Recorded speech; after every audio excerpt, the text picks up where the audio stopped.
Hello friends. On this channel, we share true stories, sometimes painful, sometimes criminal, and often difficult to hear. But it is important for the world to understand the reality of life for girls in Afghanistan. Today, you will hear the story of a young girl from Kabul, Afghanistan, named Khatra. She was brave enough to demand justice.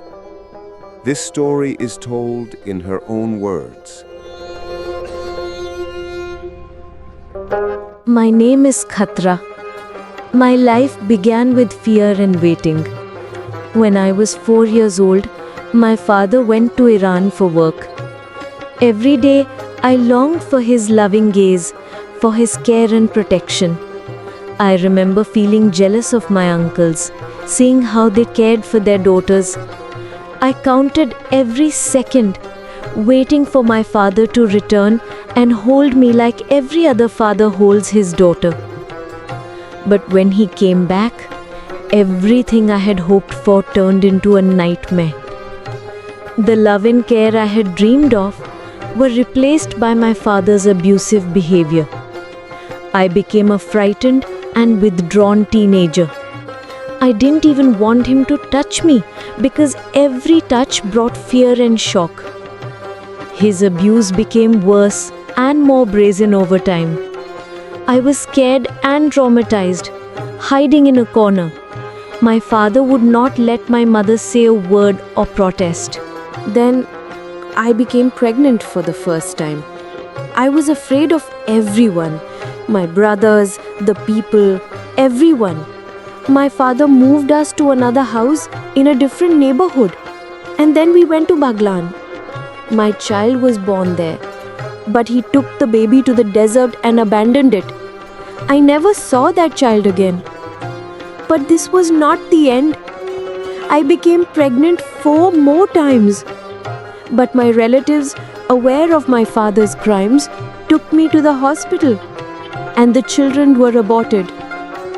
My life and my family's life became dark. My brothers left the house out of shame, and neighbors were waiting for any opportunity to report my father to the police. When I was 19, I became pregnant again. But this time, I decided to keep my child. Her name is Zainab, my daughter and my sister. A living proof of my father's crimes. Every time I look at her, I ask myself, I don't know whether to call my child my daughter or my sister. My life was full of terrifying moments. At night, when I was alone, memories haunted me. Memories that stayed with me even in my dreams. The last attack from my father happened on Eid night. He came at me with pills and injections. But my mother, who had prepared with the police and our lawyer in advance, stopped him. That was the last time I was assaulted. I went to court with Zainab, but at first I got no results. The judge asked me why I had not aborted the child, and I replied, if I had done that, everyone would have accused me of dishonor. In court, my father appeared in chains. He still looked at me in a way that terrified me and told the judge, I swear, I never looked at my daughter inappropriately. My only gaze was as a father. Khatra was with strangers, even for 15 days with one of my acquaintances. When the judge heard these statements, he said, if your daughter committed these acts and you knew, why didn't you stop her? My father said he was a truck driver and always on the road. He claimed he could not control me. Finally, the judge ordered a DNA test. A team from the Attorney General's office, the Ministry of Interior, and Forensic Medicine collected blood and saliva samples from my father, myself, and my child. These samples were sent to the United States through Bagram Air Base.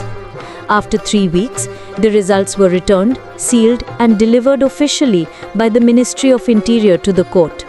The DNA test proved my father's crimes, and according to Afghan law, he was sentenced to death. Now, I am waiting for justice, and I hope this will serve as a warning for other Afghan girls. My life in this country has been shattered. I cannot go out because of the shame and judgment of the people. Raising my daughter Zainab comes with many challenges, but I will never allow this kind of abuse to happen again.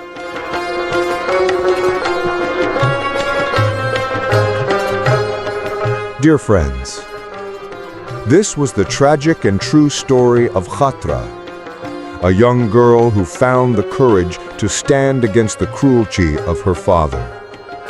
Unfortunately, her life in a country that should have been safe was full of pain and violence.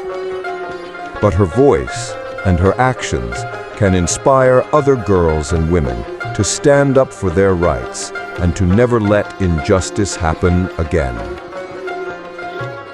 If this story moved you, please share this video and join us as we continue to tell real stories of courage, pain, and hope.